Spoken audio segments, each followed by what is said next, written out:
Apocalipse de Jesus segundo São João, hoje no capítulo 19. Versículos 1, 2 e 3. E depois destas coisas, ouvi no céu como que uma grande voz e uma grande multidão que dizia: Aleluia! Salvação e glória e honra e poder pertencem ao Senhor nosso Deus.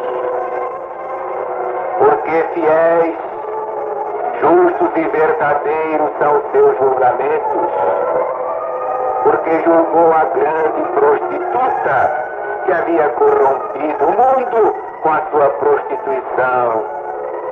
Das mãos dela vingou o sangue dos seus servos.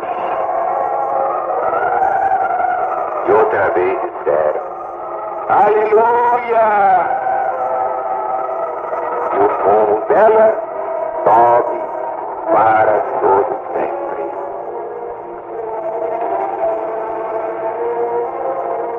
Continuando o assunto do capítulo 18,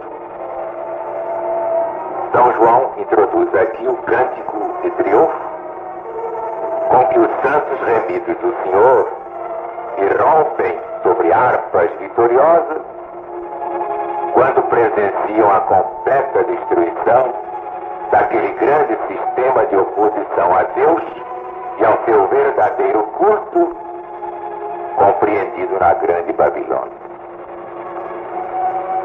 Esta destruição tem lugar. E este cântico é cantado em relação com a segunda vinda do Cristo, isto é, a volta de Jesus a este mundo. Graças a Deus, já bem perto. O mundo não pode estar pior. É guerra aqui, guerra ali, ameaça de guerra lá, terremoto aqui, terremoto lá, inundação aqui, inundação lá, Iugoslávia, Lisboa, toda parte. E crime de morte, coisas absurdas, crimes repelentes de pais contra filhos, filhos contra mães, uma barbaridade. Parece a apologia do odiai-vos uns aos outros, devorai-vos uns aos outros. Mas graças a Deus tudo isso vai acabar. Estamos a um passo do fim.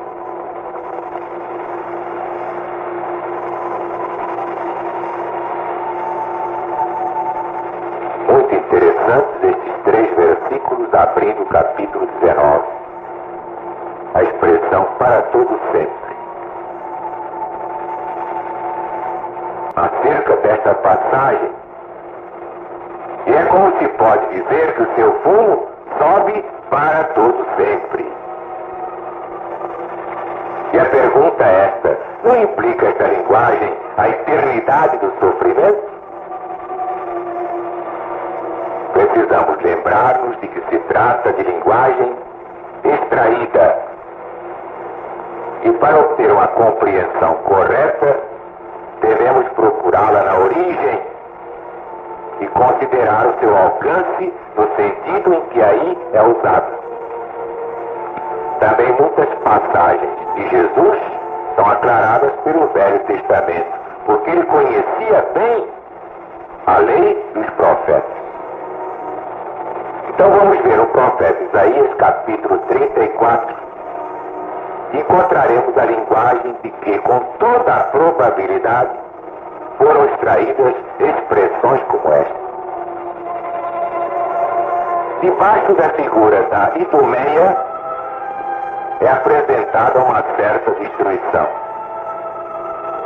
E se diz desse país que os seus ribeiros se transformariam em pés, o seu pó em enxofre e a sua terra em pés ardente.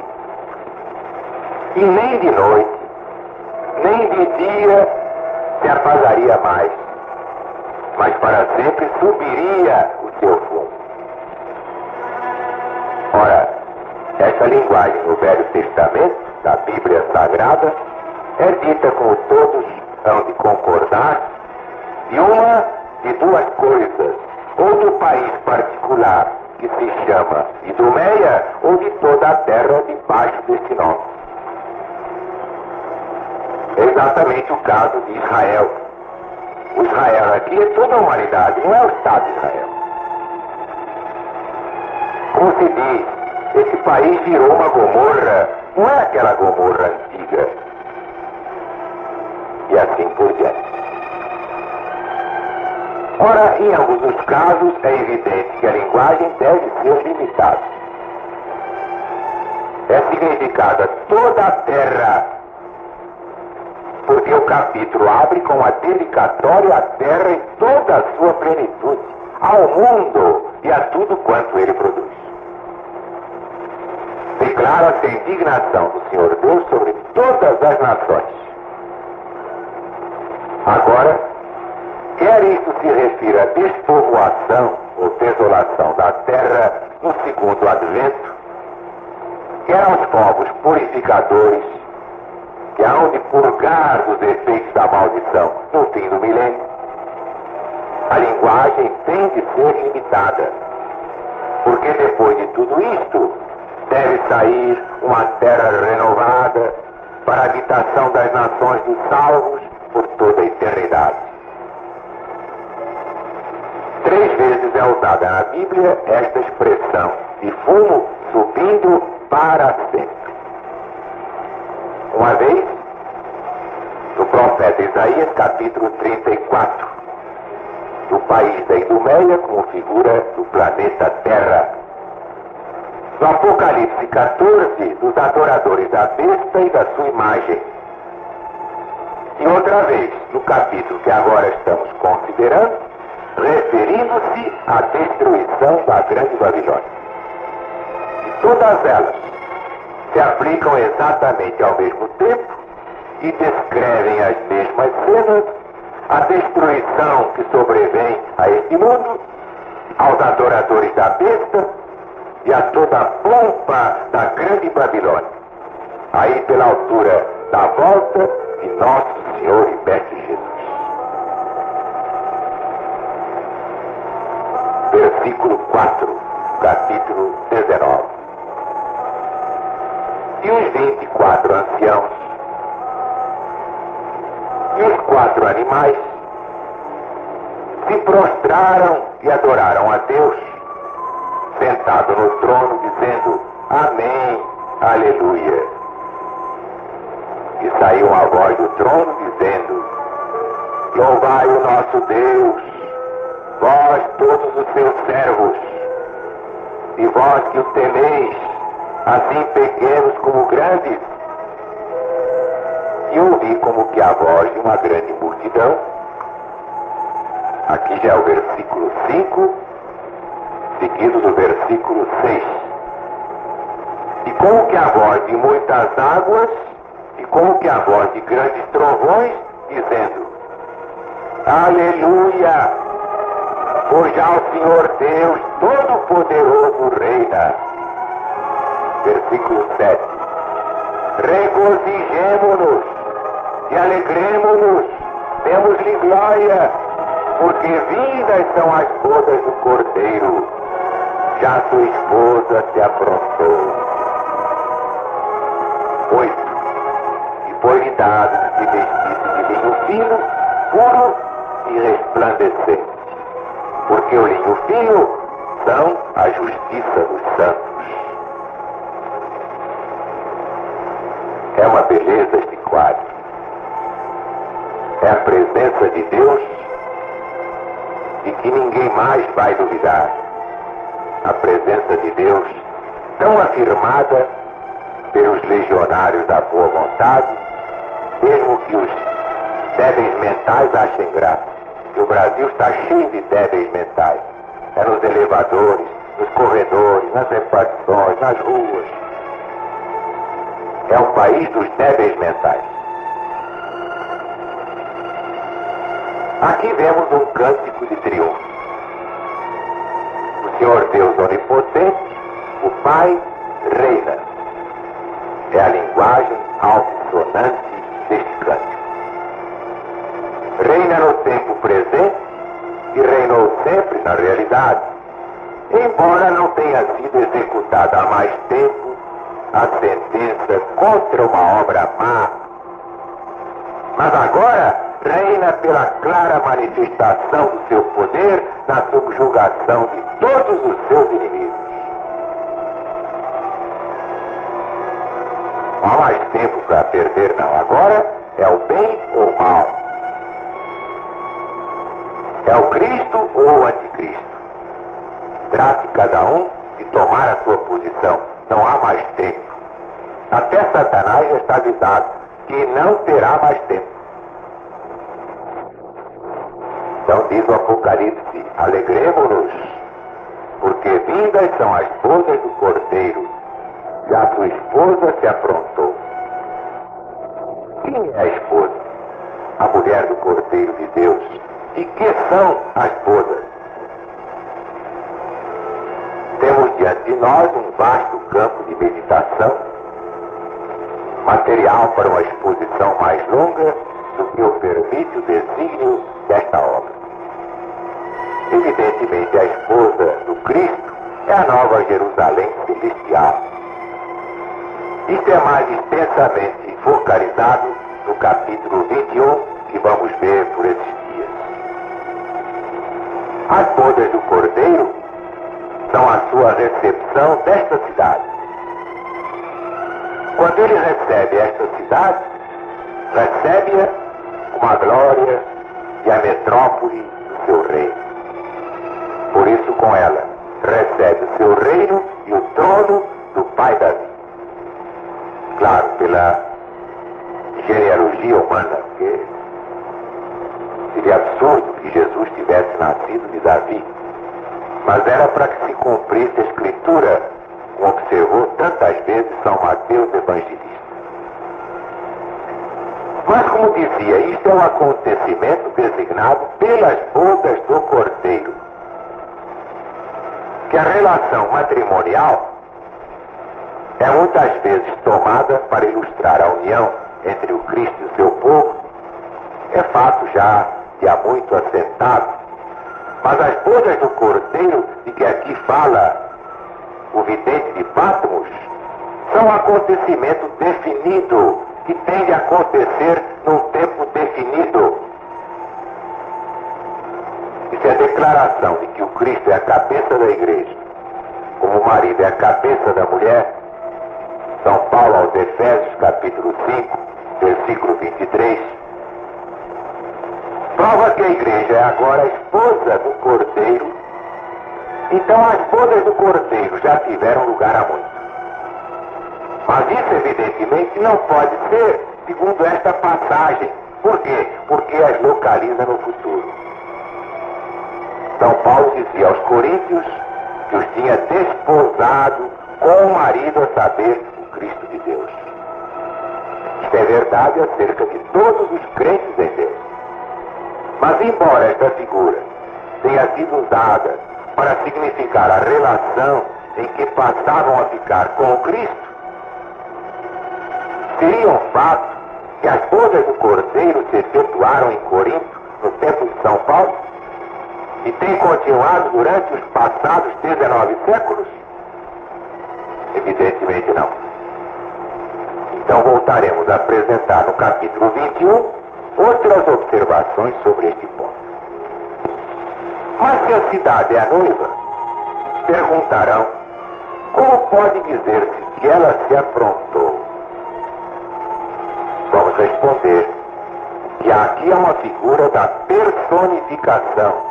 É isso mesmo, a chamada figura de personificação. Atribui vida e ação até a objetos inanimados. Basta ver o Salmo 114. A propósito do versículo 8, também perguntarão ainda como é que uma cidade se pode vestir com a justiça dos santos. Mas se considerarmos que uma cidade sem habitantes não passaria de um lugar triste e sombrio, vemos imediatamente como é isso. faz-se referência ao incontável número dos seus glorificados habitantes com seu traje resplandecente.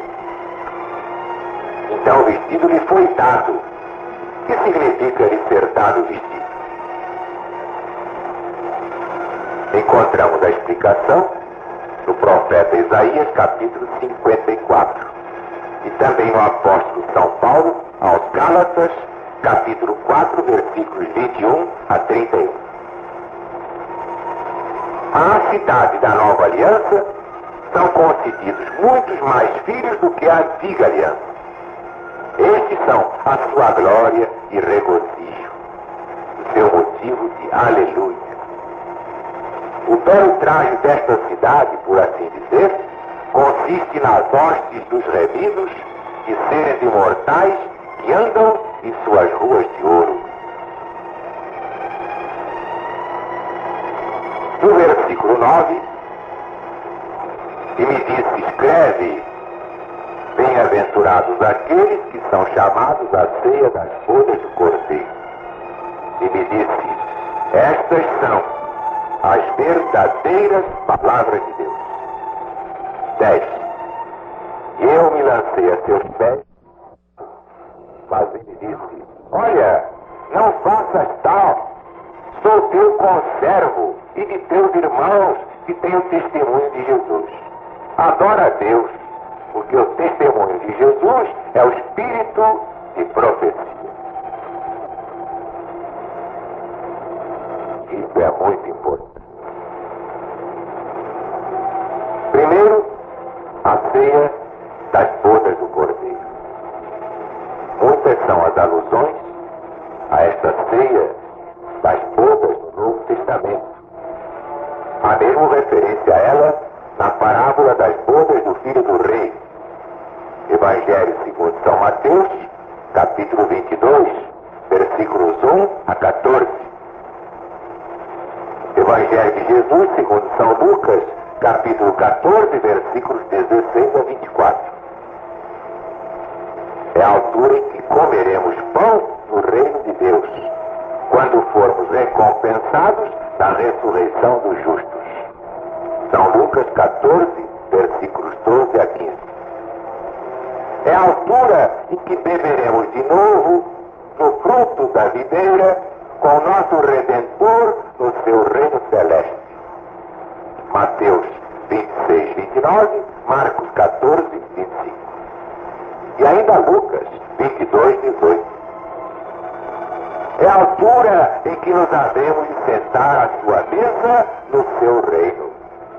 Lucas 22, 30. Então Jesus se cindirá e chegando-se nos servirá. Lucas 12, 37.